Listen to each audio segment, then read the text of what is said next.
Hello everyone, I am Anand Tosniwal.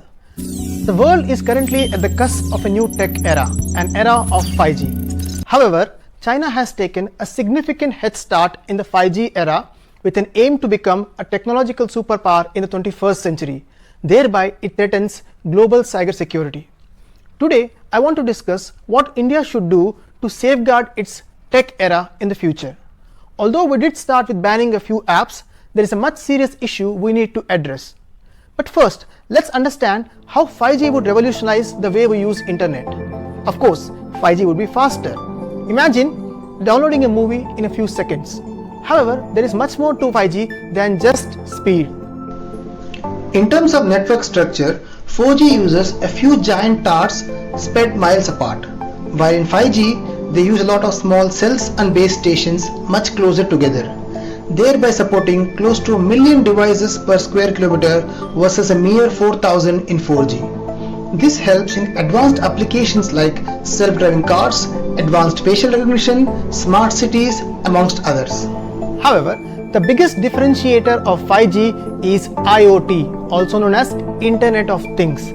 It is a platform which allows everyday objects to speak to each other without any human intervention.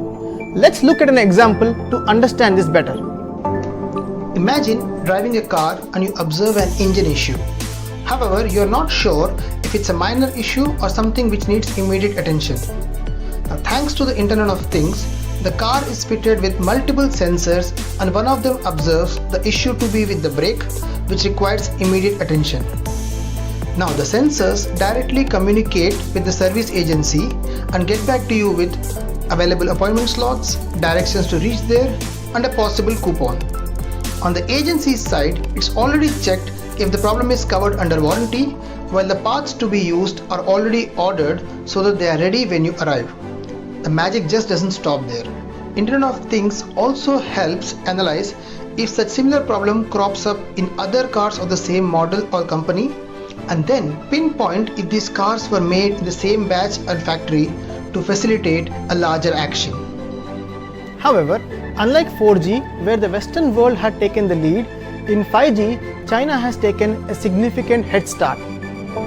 China already has a head start in terms of base stations with close to 150,000 by 2019 end compared to a mere 10,000 by USA. Moreover, it plans to add close to 500,000 more stations in 2020. China also dominates in 5G patents across the world with more than a third share. Given installation of 5G would require billions of dollars of heavy capital expenditure, China plans to become a hub for global 5G equipments. To achieve this, China has come up with an ambitious policy, Made in China 2025. The policy aims to transform China from being the world's factory into a global technology leader across 10 key sectors. This helps the Chinese economy move towards higher quality manufacturing and away from low value production. Thanks to Made in China policy, Chinese telecom players have already taken a giant lead with Huawei and ZTE owing more than 40% of global share, while the share of non-Chinese players is on the decline. With so many connected devices under 5G accessing both our personal and national data, it is deeply worrying what would happen if these Chinese telecom players, who operate very closely with the military complex, become a major powers in 5G. Let's take a few examples where China has already started misusing their technology.